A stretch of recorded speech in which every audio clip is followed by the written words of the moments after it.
Welcome back ناظرین. ہم بات کر رہے ہیں انٹیلیجنس ایجنسیاں، قانون کی حکمرانی اور بلوچستان کی صورتحال. اور کمیشن نے کہا تھا کہ ہمارے جو غیر قانونی حراستیں ہیں وہ نقصان دہ ہیں، اور نہ صرف ملک کے لیے بدنامی کا بلکہ ان ایجنسیوں اور ہماری مسلح افواج کے لیے بھی نقصان دہ ہیں، جو کسی صورت بھی پسندیدہ نہیں ہے. جتنی جلدی اس بات کا احساس ہو جائے ہم سب کے لیے اتنا ہی بہتر ہے.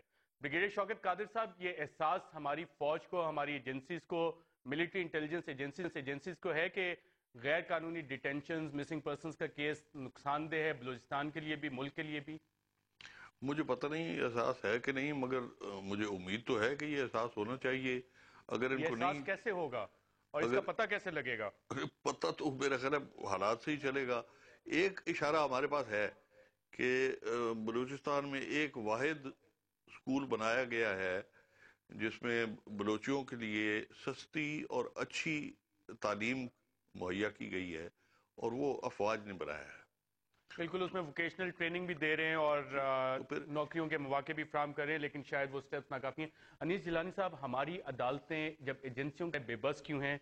یہ وہ ڈاکومنٹ ہے جو پاکستان کا نیشنل انٹرسٹ ڈیفائن کرتا ہے. آپ نے ذکر کیا آرٹیکل 9، آرٹیکل 10، جس میں کلیئرلی لیڈ ڈاؤن پروسیجرز ہیں. عدالتیں بے بس کیوں ہیں؟ ڈرتے ہیں.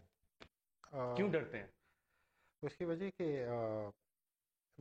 اس لیے ڈرتے ہیں کہ ایسے ایکسٹرا جوڈیشل سٹیپس اٹھائے جا سکتے ہیں جس کے آگے عدلیہ بھی چیف بے بس جسٹس ہے. آف پاکستان جو لوگوں کی اتنی امیدوں کے ساتھ ریسٹور ہوئے، ان کو کس چیز کا خوف ہے؟ عوام ان کے ساتھ ہے، پاور ہے، لوگ ایکسپیکٹ کرتے ہیں کہ آئین جو نیشنل انٹرسٹ ڈیفائن کرتا ہے، جس میں کلیئرلی لیڈ ڈاؤن ہے، اس کی امپلیمنٹیشن کیوں نہیں کرا سک رہے؟ ریٹائرڈ ججز اس کمیشن میں بیٹھے ہوئے، سپریم کورٹ خود کیوں نہیں کر سکتی؟ بالکل کر سکتی ہے. ایکچولی یہ جو کمیشن بنایا گیا تھا یہ جان چھڑانے کے لیے بنایا گیا تھا. ادروائز تو بہت آسانی کے ساتھ آپ عدالتی کارروائی کے ذریعے مسنگ پرسنس کا ایشو سالو کر سکتے ہیں.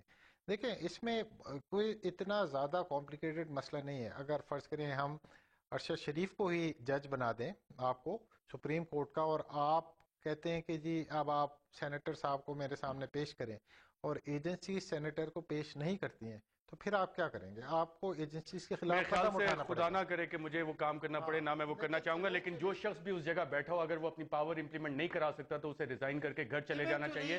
سینیٹر مالک بلوچ صاحب، ویری کوئکلی، انٹیلیجنس ایجنسیز کا جو بلوچستان میں کردار ہے، کیا اس سے حالات بہتر ہو رہے ہیں، خراب ہو رہے ہیں؟ اور اگر خراب ہو رہے ہیں تو اس کو بہتر کیسے کیا جا سر سکتا ہے، میں کیا آپ کرنا سے پڑے عرض گا؟ کرتا ہوں کہ بلوچستان شروع سے ہی انٹیلیجنس اداروں کے زیر نظر رہا ہے. چاہے بلوچستان میں الیکشن ہوتے ہیں بھی، وہ الیکشن انٹیلیجنس ادارے کرواتے ہیں. آج بھی ایک گورنمنٹ جو بیٹھا ہوا ہے وہ ماسوائے پوسٹنگ، ٹرانسفر اور کرپشن کے. سینٹ صاحب، آپ پارلیمنٹیرین سے، آپ سے لوگوں کی امیدیں ہیں کہ آپ جب سینٹ میں ہوں گے. مجھے پتا ہے، اگر مجھے اب کہیں گے کہ میرا سب سے بڑا جھگڑا یہی ہے کہ بلوچستان کے عوام پہ ٹرسٹ کریں. بلوچستان کے کیا عوام آپ کو کا بھی ججز والا حال ہے پارلیمنٹ کا؟ نہیں، میں سمجھتا ہوں کہ یہ جو پارلیمنٹس ہے بلوچستان میں، جو الیکشن ہوئے ہیں، وہ لسٹ جو ہے نا ایجنسیوں نے بنا کے، جن کو ایجنسی لاتے ہیں ان کو کیا طاقت ہے کہ وہ ایجنسیوں کے خلاف بولتے ہیں. اس وقت بلوچستان ٹوٹلی پرو اسٹیبلشمنٹ، نواب سردار، ڈرگز مافیا، لینڈ مافیا کے پاس ہے. اور جب تک بلوچستان کے عوام کو یہ حق نہیں دیا جاتا ہے کہ وہ ایکس کو کریں یا وائی کو کریں، وہ مسئلے حل نہیں ہوگا. یہ میں آپ کو فرینکلی کہتا ہوں کہ اس وقت تمام اہم فیصلے انسرجنسی سے لے کر الیکشن تک وہاں ایجنسیز کرواتے ہیں. اور یہ گورنمنٹ جو ہے نا ایسی بیٹھے ہوئے ہیں، چاہے یہ گورنمنٹ ہے چاہے اس سے پہلے کی سینیٹر صاحب، حکومت ہے. سوال ہمارا آج بھی شاید اس کا جواب صحیح طرح سے نہیں مل سکا کہ انٹیلیجنس ایجنسیز قانون کی حکمرانی کو کب قبول کریں گی، قانون کی امپلیمنٹیشن کیسے کرائی جائے گی. سینیٹر عبدالمالک بلوچ صاحب، انیس جیلانی صاحب اور بریگیڈیئر شوکت قادر صاحب، تینوں کا پروگرام رپورٹر میں شرکت کا شکریہ.